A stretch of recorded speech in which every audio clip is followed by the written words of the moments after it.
Great. Thanks a lot, Gene, and welcome everybody, and appreciate it, Mike, for hosting it as well. And what we're going to go over today is the 7 keys of social media success. A little bit about us. People who have been on before know us. We're a social media marketing agency. I'm the one on the far right. And typically Eric Granato is with us answering questions as we go along. Unfortunately, he is up in Boston today. So I'll be answering questions all the way at the end. But like both gentlemen said, this will be recorded and available as well. So these are the 7 keys that I've been working on for everybody, and this is after 3 or 4 years now of being a social media agency. We've kind of narrowed it down to these 7 different ways of, ensuring that your social media strategies and things are all working properly, and you can read them by yourself right here. The thing to keep in mind is that a lot of these keys are going to be interrelated. In other words, you can unlock one door with key 2, but you probably need key 1 and 5 and things like that. So while they are keys, don't take them as completely separate entities. They all do need to work together. All right, so key 1, how to create synergy between your social and traditional media. Now, synergy, it's always kind of been important, obviously, in advertising and marketing. You really need to put your print together with any radio things that you do or any television. And it's becoming even more and more important as time goes on with all the new introductions of, so many different social networks, print, radio, TV, podcasts, everything. So there definitely has to be a synergy. People are on a lot of different platforms, and you really need to have multiple streams of attraction and engagement to not only capture these prospects and turn them into clients, but to continue on with it. Go on to the next one. All right, so no ad marketing should be living in a silo. Social and traditional should not be working in 2 different places. They really need to work together. And what I mean by this is that there's some things about social that are lacking, and there are some things about traditional that are lacking. Traditional versus social. Now, I love social, I love traditional, but each one always has some downfalls or some really strong points. For example, traditional, only about 14% of people trust traditional advertising. That's your radio, your TV, even your website. I'm going to consider traditional in this case because it's you talking about yourself more or less. Whereas social, it's a lot of people giving feedback, so more closer to 78%, and it depends on what you Google these figures, but that's approximately what it is. Traditional, very rapid exposure. You put that newspaper ad out there, and it's bam, it's right away. You should usually start getting phone calls from it, things like that, whereas social is very slow. It takes a long time to get things going. Traditional typically has little engagement. You really can't talk back to the TV, the radio, the print ad things, whereas social is kind of based on all that stuff. Traditional, one good thing about the traditional also is it really covers a general population. It really goes out to everybody from 8 to 88, whereas social has very segmented populations. That even depending on the social network you're going to market on, it's very segmented. So, they need to work together. It's a very good yin-yang. Let traditional offset social media scale issue. Allow social media engage prospects and clients in a relationship. So it's a balance. I feel very strongly that if you only use social, again, as much as I love social, if you only use social marketing, you're definitely going to lose market share. If you only use traditional, you're going to lose market share. These things definitely have to have a balance between them. And some of the different ideas, make sure you add social icons to all newspaper, magazine, printed ads, brochures, even trade show displays. It needs to be on all printed material. You really have to point people to say, hey, come get us on Facebook, like us on Twitter. And we typically tell people you want to put 2 to 3 social icons on there, so that people have a choice of where they want to connect with you. Some people hate Facebook, but they love Twitter. Some people love Twitter, but they hate Pinterest, things like that. So give them a couple of different options. Make sure it always appears on your business cards. It's cheap enough now to get double-sided business cards. So on the front of your card, your logo, your traditional contact information such as websites, phone numbers, things like that. But on the back, why not put your social icons so that people can connect with you socially? So your front could kind of be what I would call the traditional business card. The back could be your social. Now, one thing I do want to point out, and I actually was laughing because I got those things in the mailer today that you get, the 50 local businesses, and so many of those businesses had find us on Facebook. Well, and this tip that I'm showing you is for Facebook, but if you look, It could be used for Twitter, Pinterest, YouTube, whatever. Try using Facebook search and tell me how many businesses you actually find. If I say find us on Facebook and I'm a local hair salon, try searching Facebook and see if that business actually comes up on Facebook. It typically doesn't. Facebook search sucks. Even YouTube, Pinterest, things like that, it's a little hard to sometimes find. So the best way really to do anything in print, when you're going to be printing ads, things like that, use the little icon and then / the URL address. Now this kind of directs people directly to your URL, which is a lot cleaner. And you could see those other icons, Twitter, Pinterest, YouTube. Put the icon / your URL, and you're guaranteeing people are going to be able to find you immediately.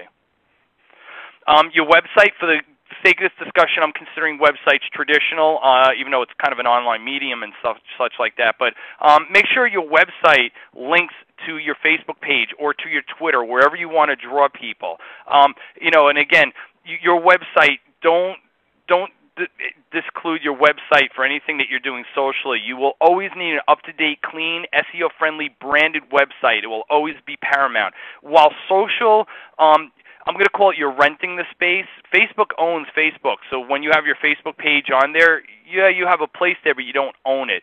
Your website is the only place on the internet, realistically, that you own. You make the rules. You change things. You do whatever you want on them. So it's your own rules. So websites will always be important, but do make sure that they're linked to your social networks. Email signatures, same thing. If you're on 5 or 6 different platforms, make sure that you list those 5 or 6. And because of what I said earlier, some people like Twitter, they hate Facebook, things like that. So do make sure that you give them multiple points of contact, even in your email signatures. All right, so key number 2, how to pick the right social network. But what we'll be doing over these next few steps within key 2 is they'll also help with strategy, things like this. So this is kind of like a building block key 2. All right, so what you want to realistically do, and you should be doing this for all advertising and marketing, of course, is you want to define your target audience.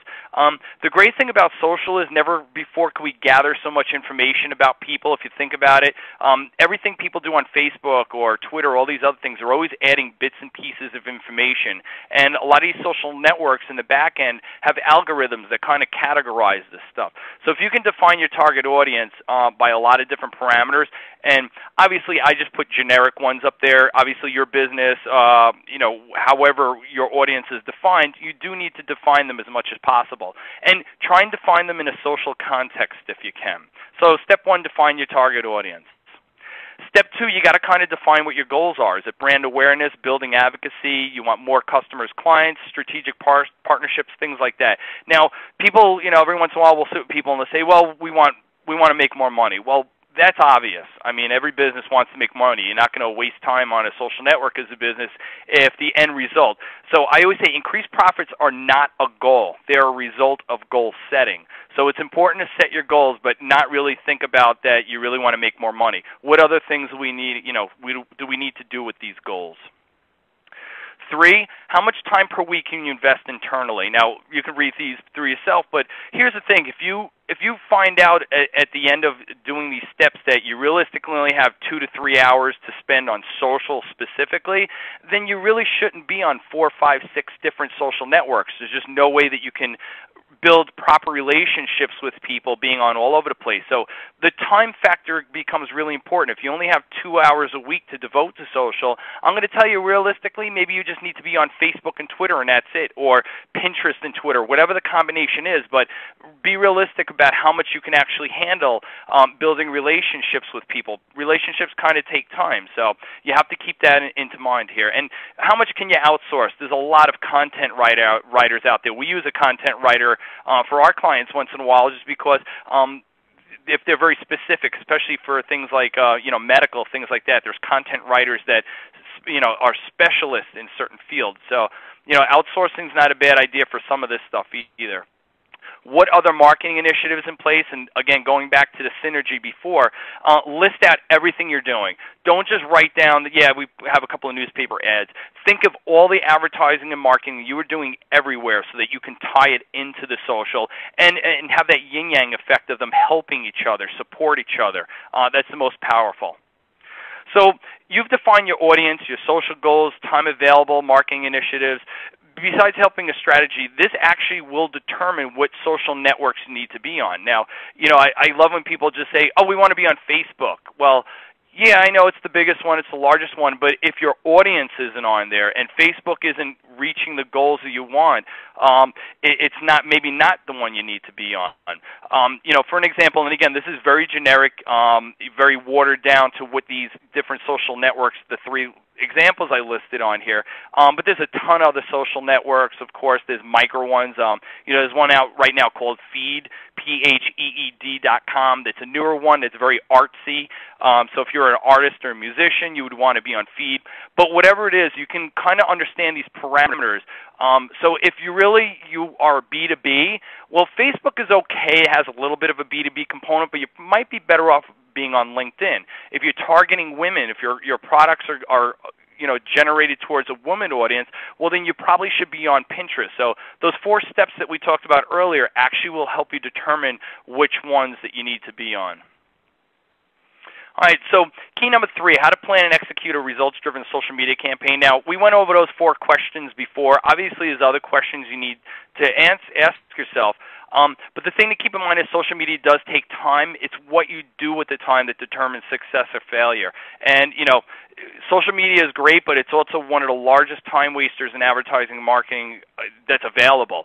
So you really have to narrow the things down that you want to do. It's a marathon, not a sprint. I've been in ad marketing for over 20 years, so it was a little bit of a mind warp when I first started doing social marketing-wise over 4 years ago for this stuff, because I was very used to more of a push marketing, things like that. And I was used to having, pretty quick results. So like I said earlier, you have that newspaper ad, or you put that radio advertisement, or you do a trade show. Any of these things usually gave you pretty quick results. Social media is a little different. It does take a little while to build an audience. For an example, even the first 3 months of our Facebook page, as brilliant marketers as myself and Eric were and all this other stuff, it's still, for the first 3 months, we were kind of talking to ourselves. So you have to just realize it's more of a marathon, not a sprint, and that's why the synergy is really important. Let your traditional marketing bring those quick numbers in, and then over the long term have social kind of support that. All right, so part of this is creating a social media marketing strategy. Now, anybody who does advertising or marketing knows that you have to have some kind of strategy or something in place, and social, of course, is no different. Playtime is kind of over for social. For a long time, everybody was experimenting, kind of feeling the waters and stuff, and that time is kind of over. If you're not going to have any kind of specific social media marketing strategy and have it integrated with your traditional, you can waste a lot of time and money on this stuff and get almost no ROI. So a marketing strategy is vitally important. And one of the key components that we love about social is the ability to start creating a calendar around it. And this is kind of a watered-down calendar, but it'll give you an idea of how you should set this stuff up. Now, on the left-hand side, you'll see immediate actions. You need to assess these each quarter. And it might be a little difficult for you to actually read that column, but the immediate action right there goes down the line. And it's, which social network. These are the things that you kind of need to do immediately. It's optimizing your Facebook page. It's creating the branding behind your Twitter account. It's the YouTube. It's creating a background to YouTube, all these other things. So these are immediate actions that every quarter you should really assess. What we do then is we break things down into a monthly action, and these are long-term initiatives. And I'm showing you a watered-down calendar, like I said, so it's not including things like trade shows. But say you have a trade show coming up in 2 or 3 months. Well, you would add it to this monthly actions because, for the month and a half leading up to the trade show, you're going to want to post to Facebook. You're going to want to tweet out your booth number. If you're doing giveaways or you're having, you're putting QR codes in there that people scan in for Starbucks cards or whatever, you can start planning this stuff and bringing awareness to it through social. And then we break it down to the daily and weekly actions.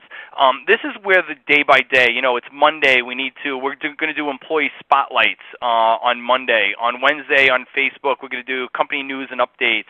On YouTube, we're going to do a video on Tuesday. One of my clients, OFS, actually does YouTube Tuesday. Every Tuesday they launch a YouTube video. And, things like that are consistent, people kind of understand that, hey, it's Tuesday, and they start connecting to that on Tuesday OFS is going to put out that YouTube video. But it's a daily action of what needs to be done. It also breaks it down onto which network, and of course, at the bottom there is record basic analytics. Now, basic analytics are things like likes, subscribers, things like that. Now, those numbers are, I don't want to say meaningless, but you do want to see some growth on there. Your Facebook likes should go up every week, things like that. So if you don't see them consistently going up, then maybe something within your content, which we'll get into content shortly, maybe isn't jiving with your targeted audience. So you do want to record some basic analytics, but like I said, we're going to get into analytics a little later, and these numbers that would be recorded on here are just your basics. The finer analytics will come later. Some of the best strategies for this stuff and longevity of your content. Now, you can read through this right here, but I'll basically explain it. If you can think of every piece of content that you put out in the world, whether it's a tweet, a post on Facebook, something on LinkedIn, let's just say it lives for 2 hours on the internet. Obviously, Twitter sometimes thousands of followers that will live for minutes.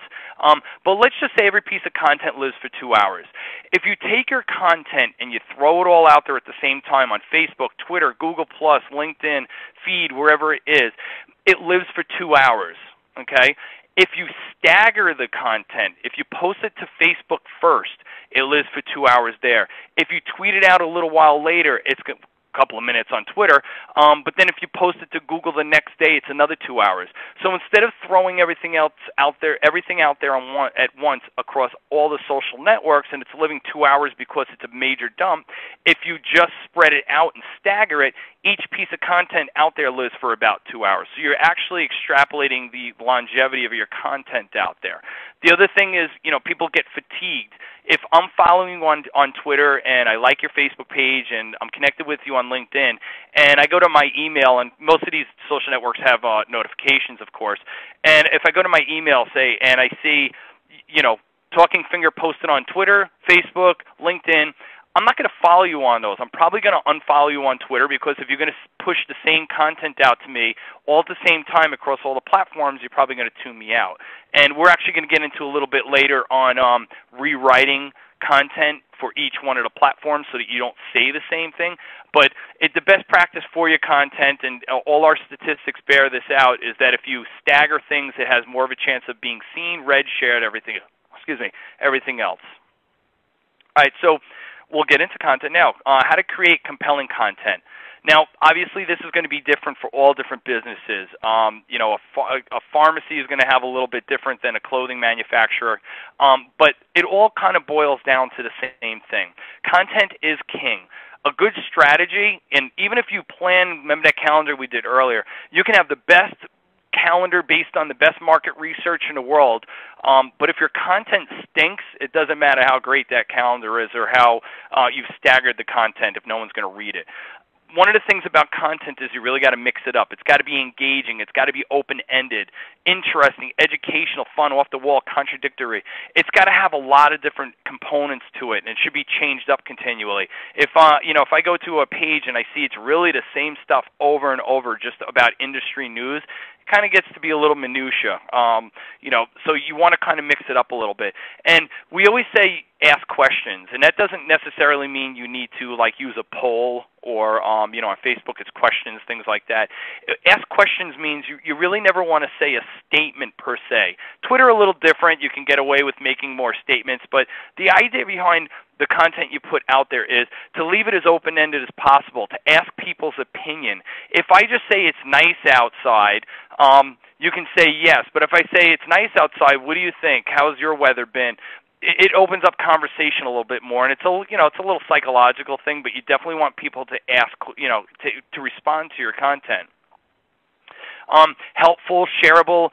Would you share this piece of content? One of the most important aspects about social is that you want people to share your information. That's the viral aspect of it. That's how you reach people in the audience that you may not be able to reach any other way, is because of their correlations with friends. If Jane sees my content out there and shares it, and she's got let's just take Facebook, for example. She's got 300 friends. Well, she's kind of used my content to expose my company to 300 more people. So, something that you feel is shareable that people will share is very important. Capitalize on current events. Everybody, loves talking about current events. Sandy, the big hurricane, that was big news. A lot of people capitalized on that with their content and tied their business into it somehow. But, it's got to be a wide variety right here. What we usually say is what to wear, not what not to wear. Good content should dress up in a variety of clothing. Now, we typically say, you want to be casual sometimes, which is, T-shirt and shorts, we say. You want to be professional with some of your content, which is, the gentleman dressed up. And then every once in a while, you need to be a little bit of a clown. It's okay to post up something there funny that has absolutely nothing to do with your business or anything else like that, but just, elicit some humor or something for people to connect with. So don't be stagnant with your content. Don't do the same exact thing every time. Mix it up a little bit so that people can expect that they're having a rich experience with your content. How to measure and evaluate the results of your social media campaign is measuring content, obviously. When you talk about analytics and social, you're kind of talking about the measurement of your content, if you think about it. And this is why content becomes so important. The analytics are actually rating your content. Now, pretty much every single social network has analytics on it, with the exception of Twitter, which there are some beta programs, things like that you can get. But inherently in all these different social networks and even Constant Contact email, you get rich analytics. Now, we're very deep into analytics. We love analytics. We read them continually. And some of the metrics that you'll read and everything else get really complicated, and it's hard to learn them all. But you at least want to learn some of the basics. And we'll go on to here. The analytics kind of redefines strategy. It tells the story of what you post, correlations, things like that. And when you start using analytics more and more, you really start to understand how your content is being received, how the audience responds to it, and things like that. The other thing you start understanding is social ROI. It means how much time am I actually spending on this stuff versus what are the results? What's the bottom line on this stuff? Also, analytics will tell you where traffic came from, and I'll give you a little example right here. We use Pinterest often, and we'll post images on there, things like that. Every once in a while, on the back end of an image that I'll put up on Pinterest, I'll put a link to our Facebook page so that when people click on it or things like that, they'll be brought to our Facebook. So this is just one simple aspect, and if you can think this is one little piece of Facebook Insights out of literally hundreds of different metrics, but I posted a picture to Pinterest, okay, I put the back end, 9 people came over and liked my Facebook page because of this one image right here. So when you start thinking about, remember earlier, how much time do you have to invest in social, things like that, you start understanding that this one image that I posted up there brought 9 likes. Now, the bottom line is how many of these 9 actually spent money with me, which, of course, we can ascertain if you keep going deeper into the analytics. But it also, gives you an understanding that this one little thing I did brought 9 likes. None of them can turn into a sale, but one of them can for something really simple. So you track efforts of moving people to targeted locations. You can nail down what networks are working for you. If I post this up and I look in my Facebook Insights for external referrers and I don't see any Pinterest and I've posted up a couple, maybe Pinterest isn't where that I need to be marketing. So you can increase, decrease, or stop your time on efforts on social networks based on things like this. And like I said, analytics get very deep, and I can do a whole webinar just on that. But if you just understand that you need to start reading analytics and that there's some points, and you can Google it. There's actually a lot of good articles out there on, basic social analytics, what you need to pay attention to on Facebook, what you should be reading on, Google+, things like that. And search those out, or you can always email us, and we can help you walk through some of the basics at least. All right, so key 6, how to get the best return on investment. Now, this is, again, very basic, but when you start doing analytics, this actually becomes a little more to light. Without the analytics, it's really hard to judge social media ROI. In fact, I find it's almost impossible if you don't really understand at least basic analytics. You also can't change your ROI if you don't start looking at analytics, because if you don't measure things, you don't really know what's working and what's not. So dollar investments in hardware. Now, what we mean by that is it's the apps, the landing pages, graphic design, branding, the optimizations. I always say social media has these two components. There's hardware and software. Hardware, the technical, is all the money you spend to optimize your Facebook page, to the time you do to fill out the About section, any apps that you build or you buy on there, graphic design, branding, all the interconnections that you make in the back end. All of these things are the hardware, and that's usually more or less somewhat of a one-time cost, is to build everything. What you're actually doing is you're setting up the party. When you have a party at your house, if you think about it, before everybody shows up, you make sure everything's nice, it's clean, it's organized, things like that. That's basically what you need to do with your social. So that's the dollar investment in the hardware. The more expensive one, and the one that's more long-term, is the human investment in software. And the software is what we call the people who actually run the hardware. It's creating, curating content, responding, monitoring, all the daily things that you're going to be doing in social. This is the time suck, and this is where it really becomes important to have a strategy and an idea of where you need to go, because, like I said earlier, this could be the biggest time suck and the biggest waste of money if you don't take certain steps. Social can be very expensive if you don't have things in place for it. So a basic formula is your total sales in dollars. And again, when you start reading analytics, you can kind of ascertain where people came from, where they went, and if they've turned into a client. Hardware and software equals your social cost, and then your sales minus your social cost equals your social ROI.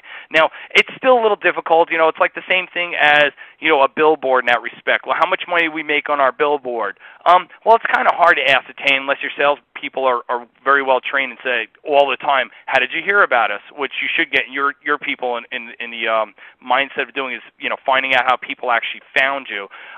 But you can understand somewhat of a social ROI in actual dollar amounts if you have a strategy, you read analytics, and you start tracking people around. Now, the real benefits of social and the real ROI come from things that you can't do in a lot of traditional marketing. Create and build personal relationships. Well, you can do that on the phone, of course, but you really can't do it with, your newspaper, your print, your radio, your TV. You want to build personal relationships. People do business with people they know. That's an old adage. One of the good things about social is people get to know you, and it's funny, even on our Facebook page now with people who have been with us for a while, they can tell the difference between posts I make and posts Eric makes, simply by the way that we write. Eric's many spelling errors that I bust his chops about all the time. But people get to know you, and stats always bear out that people will do business with people they know. If it's between you and a competitor, but they know you, they're more than likely going to give you the money for your business rather than your competitor. It's long-term continual engagement. Once people connect with you on Facebook or Twitter, they kind of stay with you. They kind of remember you for the most part. Brand loyalty, cheerleaders, brand advocacy, all these things go into play because of them getting to know you and connecting. And of course, trust. Trust is one of those ones that only 14% trust traditional, 78% trust social, things like whatever the numbers are, whatever ratio that you find out there. But the trust factor, it's really hard to BS in social. If you're a crappy business, you treat people like crap, it's eventually going to come out on social networks. But if you're a trustworthy business and you're giving people good information and you've really helped people, are more than willing to share your information and say, hey, these guys are great. And that's really important in business, obviously, is trust. It's highly. And just do it. Plan all these things. And when I say just do it, that doesn't mean, if you don't have any kind of social presence right now built up, or you do have one, say, just do it doesn't mean just go out there and do it. It means once you've got all these parameters in place, you've got everything branded, set up, and you understand the strategy and all these other things, just do it. Don't be afraid. Start posting up content up there that you feel fits within those parameters what your targeted audience wants to hear. One of the good things about social is you can play around a little bit compared to other things, so you can experiment a little bit, experiment within parameters, but you can play around a little bit and then collect some metrics to see if your audience responds to that type of stuff. All right, so key 7, best and worst practices. You have to keep these things in mind when you're you're creating your content, when you're doing everything in the social world, you got to try and keep things in mind. I almost say sometimes this is everything I need to know about how to use social networks with my content I learned in kindergarten kind of thing. You always want to show interest in and listen to others. That means, like, for example, on LinkedIn, you don't just go into groups and continually just post up your stuff. Here's my content, here's my content. Go into other people's content. If it's something that you found useful, tell them that you found it useful. Listen to other people's opinions. Collect as many opinions as you can on stuff. So, go to other people's Facebook pages and comment on stuff they put up there. Things like that. Get involved. Show interest and listen to others. Be real. Be yourself. Again, you can't BS in social media. So if you have a defined culture in your company, let it be, let it come out, and just be yourself on there. Very important, take time to do it right. Like I said, if you got 2 hours a week to spend on social and I see you on 7 different social networks, you're probably not being successful on any of them. So you definitely have to take time and do it the right way. And then have fun. I love social media because you really get to meet a lot of people. You'll get to have good conversations, online. And then what's great is that afterwards you can talk to people on the phone, or you can go back in emails, or you see them at Chamber of Commerce meetings or anything else like that. But have fun. Let the fun come out in this kind of stuff. And, boring social doesn't work. Fun social works, and that's what it kind of boils down to in that respect as well. Some don'ts. Don't use platforms to shout your message. Some Facebook pages and Twitters and even LinkedIn's I go in, people are continually selling themselves. They're just talking about their own stuff. Hey, we have you could buy my latest ebook for $5.99 or wherever else like that. These platforms are not meant for that. We typically say there's a ratio of about, and depending on who you speak to, it could be different, but we say around like 1 to 8. You can sell in one post, but the other 7 or 8 should kind of be about things about your industry or about your business that aren't, kind of hard sells or anything. These are not the platforms to use this kind. This is for engagement and relationship building. Don't talk about yourself continually, kind of ties in with that. Captain Kirk likes to talk about himself a lot. He's one of my favorites for using this as my role model for this. But don't talk about yourself continually. Talk about other people. Share other people's content, things like that. And lastly, for something like this, a major don't, is don't use auto-post programs poorly. Now, I love Hootsuite, and I love some of these other, social, Sprout Social, things like that. They are fantastic tools. They save a lot of time. And what I said earlier about, you remember that conversation or that what I said earlier about staggering your content and having distinct messages on each one. Well, people on Facebook are different than people on Twitter, are different than people on Pinterest, are different than people on LinkedIn in general. Obviously, they cross over a lot, but, people on Twitter like to have succinct messages. So if you're going to use auto-post programs, first of all, stagger how the content goes out there. Secondly, take the little extra few seconds it's going to take to write the content differently. For example, on Facebook, you can kind of microblog a little more where you can get into more details about what the content is that you're going to be putting out there, or things like that. Where on Twitter, you need to be a lot more succinct.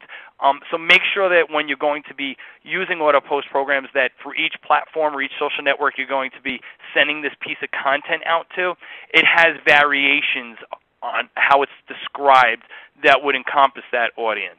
And I believe that's it for this. This will be available on our SlideShare as well. Actually, about 15 minutes after I'm done here, it will be available. Like us on Facebook. Anything that you have any questions about on this presentation, visit our Facebook page, like us, and post it right up on our wall. So what I'm going to do right now is I'm going to, and like I said, Eric's not here to answer a lot of these questions, so I apologize for people who have been asking, but I can answer some of these right now. Let's go to this first question by Roger Good, and he asks, could you rank in the order of importance which analytics to use for someone who doesn't have a lot of time to read or evaluate but wants some good information?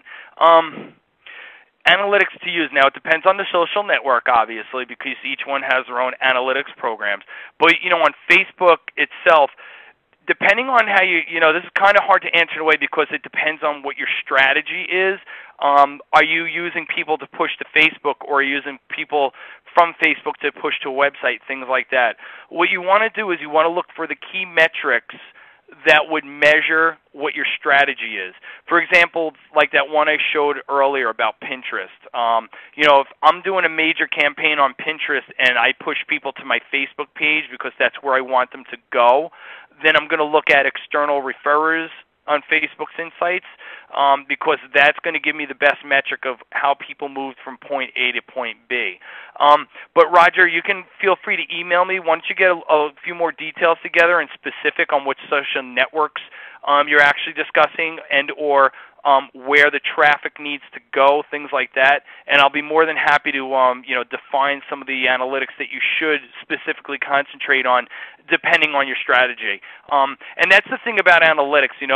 There's a lot of different ways to read, and there's hundreds of parameters that you can go through, and you don't necessarily need to read them all. What you need to do is just based on what your strategy was or where you want traffic to go, those are the metrics that you need to read. So you don't need all of them. So order of importance is really just going to depend on the strategy and everything else. So feel free to shoot me an email, bill@talkingfinger.com, and I'll be more than happy to detail that out a little more. Let's see. All right, so Robert Ferrier, I hope I'm pronouncing that right, has a question. We have developed a TV series, congratulations, and have been selected for PBS National Primetime Distribution. We're beginning the fundraising process, a website soon. When is a good time to start a social networking campaign? Absolutely as soon as possible. Because social has long legs, it takes a long time to build an audience. Anything that you have that's going to be 2, 3, 4 months out, whatever, you do want to start as soon as possible because it's going to take, back to that thing, it's a marathon, not a sprint. It's going to take a while to start building an audience. What you'll have to do is do a little bit of market research based on what the television series is going to be, the audience at PBS. If you do a little bit of market research beforehand and determine, remember that targeted audience or this defined audience, that will help you determine which social network you need to be on. Now, in your case, I would say Facebook is probably going to be fine because of what it is and everything else. But there might be other sites that would be good for you, like Pinterest might be great, or maybe even Instagram might be perfect for you if you have some back-end visuals, things like that. But absolutely, start it as soon as possible because it's going to take a while to build up legs for it. Let's see here, Josh Frias. Sorry if I'm butchering your name. What would be the best way to convince a client that is uneasy about launching a social media campaign? Convincing is hard. If somebody's really up against it and really is against social or any kind of ad marketing or anything that you're going to suggest, it's hard to convince people. What you can do is, start them off light, start them off on, again, market research is important, determining what social network, things like that, but start them off just on one social network. But there's, a ton of stuff that you can Google on people using social successfully. And it depends on what the parameters are and everything else and what the goals are. But, social is one of those things that you could definitely get some great ROI on if you just kind of plan ahead. Josh, email me any specifics about, what their product is, things like that. And, you can typically, I can find it for you or you can Google it yourself, I'm sure. But look at other people in that industry or that business that you're doing and look for some success stories. Also look for stories of failures because, I look for both. When I'm doing market research, I don't just look at all the great, the great things about that business using social. I also look for the people who are using it in that industry or that business that are not doing well. And what I try and do is I try and ascertain why they're not doing well and why the people who are using it in that industry are doing well and making comparisons. That way, you go into the client and you say, here's the good, here's the bad, this is what I suggest to stay away from the bad, and that usually will make them feel a little bit more comfortable as well. So try it that way. Let's see. Nathaniel Simmons asks, I work for a cable television channel. I've examined how often my competitors post, and I see that it varies. How often do you post, and what determines how often you post? Analytics. Analytics, once again, tell the complete story. When you start looking at the metrics of days, times, and you start trying to build some correlations, of how often am I posting versus how many times are people sending it out, things like that. Facebook, for example, there's an algorithm called EdgeRank. And EdgeRank is the algorithm that actually determines what is shown to an audience that likes your page or even your friends and things like that. It values content based on relationships and stuff like that. So when you start looking at the analytics, you can kind of determine. Now, what I typically tell people, like say on Facebook, I'll take Facebook for example in this case. We say post once a day to start. That's more than enough, especially if you have a small audience. Twitter, you might tweet out 2 or 3 times a day. Now, obviously, these are very generic numbers I'm giving you, but they're at least decent starting points for this stuff. And then as time goes on and you start looking at the analytics and how people react to the content, you start understanding that maybe I'm posting too much or not enough. The other thing about, like, let's say EdgeRank on Facebook is if you make another post really soon after a post that you already made on Facebook, an hour later, you kind of kill the post before it, because now this newer piece of content is almost kind of transplanting the older piece of content. So you've kind of put a nail in the coffin for the previous post that you made on Facebook because you did it so quickly. Again, like Twitter, you can get away with posting more often, obviously, because once people start following 250, 500 people, it's a lot harder to stay on top of all this stuff. So, start with a baseline and then measure analytics, and then after a month, revamp how many times you post. And I hope I answered that question. And if like I said, you can always email me anything else here. Let's see, what are some of the effective ways? Okay, so from Haley Glazer, what are some of the most effective ways to drive traffic to your pages? Now, pages, Haley, can you throw up there really quick if you're still there? What pages? Do you mean specifically to Facebook or to any social network? Because most, and I'll jump ahead while you're answering if you're going to answer here. First of all, you have to understand why you want to move them to a page. Okay, Twitter and Facebook and possibly YouTube too. Perfect. Thank you, Haley. Now, here's where a strategy really comes in handy. What's the reason to move them to a page? Is it because you want to drive traffic, just to drive traffic there, or is there a point? The idea behind driving traffic to different pages is you have to have a point for it. If I'm going to push people to YouTube, well, I want to push people to YouTube because there's something that I've done recently on there that's relevant to my audience. Same thing with Facebook. If I'm going to push somebody to Facebook, it's because there's a piece of content more or less up there that I want to point out to. Just willy-nilly pointing people all over the place doesn't typically work because they're not going to see value when I get there. Remember, most of social needs to be based on some kind of value when I get there. So if you're going to push people to Twitter, for example, just because you want to connect with them, that's fine. You can get away with it a little bit more on Twitter. But Facebook, you want to drive them to Facebook because there's something on your Facebook page that you think that audience that you're pushing them there might be interested in, things like that. Effective ways is, first of all, to have a strategy why they need to go there. Secondly, most of the things that you do in the social world on the back end, Pinterest, for example, anytime you post up an image on Pinterest, in the back end you can edit the URL that it goes to, and I showed you that earlier with that that Twitter thing I popped up there. And I wanted to drive traffic to my Facebook page specifically because I had another piece of content on there that was kind of related to Twitter. So I posted up a Twitter image up on my Pinterest.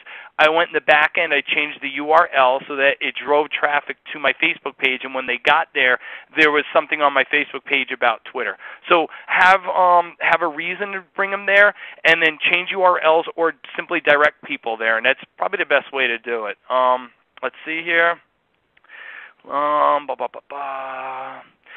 Follis wants to know what's up with the Burger King image. Content is king, so I figured Burger King. I don't know. It was I think I did that at 1 o'clock in the morning with running out of coffee, and I found that image of Burger King, so it just worked out. And also, John Follis asks, are these analytic tools available to everyone? Yes. All those ones that I showed you, they are inherent in the social networks. the Constant Contact, the Facebook, the YouTube, all those analytics are already there. The exception, of course, is Twitter. There's really, there's some beta programs for analytics in the back end. Pinterest there's a couple of ones for that as well. But yeah, I mean, all these tools are available to everyone. There's some upgraded ones that you can pay for. For example, for Facebook, not only do I use Facebook Insights, I also pay. I think it's I think for us it's like $60 a month or something because we admin like 120 Facebook pages. But there's one called EdgeRankChecker.com, and I think for just 1 to 5 pages or something, it's like $9 a month.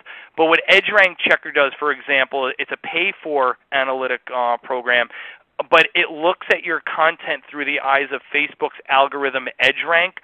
So it actually, you're looking at it through the eyes of Facebook, basically, on your content to see how the algorithm is judging your content, how worthy it is, things like that, and that really helps a lot. So, yeah, you can determine a lot of this stuff on your own if you're good with analytics, but if you don't feel like, and this can also answer one of the other questions I got earlier from someone, if you're really not that good at analytics and you don't have a lot of time, some of these pay-for programs, these analytic programs that are only, anywhere from $9 to $20 a month or something, they kind of water it down for you so that you don't really need to understand every bit of metric. It actually kind of almost turns it into plain English and says, this content killed this content because of. So you don't actually have to digest numbers and stats and all this other stuff. It kind of says it in plain English what's going on. And I think I've got all these things on. Okay, I see one here from Cheryl Lightfoot. How do you get around the limits Facebook has imposed on non-sponsored stories? Recently, the amount of people seeing my posts has been drastically reduced, and I can't afford to pay broadcast to all my followers. Cheryl, unfortunately, Facebook, I love Facebook and I hate Facebook. They are a business, and they've upgraded the EdgeRank algorithm to kind of hide a little more content in that respect so that you have to pay for it. There's not really a lot of ways to get around it. There's things you can do like create lists that you can create. Like I have a social media marketing list, and supposedly that helps show it a little bit more, but it was a big thing. I think it came out in March or April, and for some reason now I saw a couple of recent articles, and it's actually been out for a while, and I don't know why people are talking about it now. But it's already been out for 6 or 7 months, and to me, if nobody's using a tool, how good is that tool really? So supposedly creating this kind of interest list helps a little, but I haven't seen it.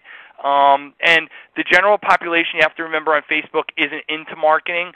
So if I'm a typical user and you wanted to get to me, I'm probably not going to create the same list or same interest list or add you to an interest list I'm going to create because I'm not into the same thing. So it doesn't really work that great. So the best thing I can tell you to keep in the realm of quote-unquote free is really just to produce as good a content as you can, because when I said earlier about success comes from sharing, if your content isn't that great, you're probably going to have to sponsor every post to get it seen. If your content is really good, it kind of almost helps to supersede the EdgeRank algorithm, because the more people that react to your content and like your content and share it, organically they will see your content more so that you don't have to pay for it. So yeah, we use sponsored stories. Like, this webinar, I did a sponsored story for it right here. But, pick and choose your battles with the sponsored. Let's see, is it okay? One more question, and then I'm going to kill it because it's 1:50. Aristolius, Macris, and God, I'm so sorry about butchering names here. Is it okay to post on other related official pages? And I'm going to assume Facebook on this one because of the use of the word pages. I actually have a 2-part video series on posting page to page on Facebook, and I highly recommend email me, bill@talkingfinger.com, and ask me for the link to the Facebook marketing video. It's okay to post on other Facebook pages. However, there is a very specific way that you should do it that A, will not spam another page, B, won't get you dumped into their spam filter, and C, will more than likely let the content live on their page because it's organic. Now, what I mean by the ways that you need to do it, first of all, never ever go to another page and put a full URL link. You never want to say, hey, I'm here from http://facebook.com/talkingfinger, blah, blah, blah, blah. You tag your page on another page if you're talking as yourself, or you go as your page name and go say hello on there. It's not advertising marketing on other people's pages. You want to have conversations and introduce yourself. And like I said, it's actually a very good question and one that's difficult to answer like this. But again, please email me at bill@talkingfinger.com, and I will send you the link to the Facebook marketing video that we have that gives you step-by-step how to go B2B or page-to-page. The other thing is people aren't even aware your Facebook page has a spam filter. Most people have no clue that there's even a spam filter on their Facebook page, but there is one. And I can't tell you how many people go around from like the LinkedIn threads where, hey, come like my page, I'll like yours, and they come to our page, and I don't even know they posted until I go into my spam filter on Facebook and I see that they tried posting on my wall, but because of the stronger Facebook algorithms of spam, they got dumped into my spam filter. Very important to learn the right way to do it, or talk about time wasting. Man, those people on the LinkedIn threads who do that, if they've sat there for an hour posting page to page, they wasted pretty much an hour, because I guarantee out of probably 30 postings they made, maybe 5 to 7 actually made it to a wall. And I'm done because it's 1:53 and I know I blabbed on a lot longer.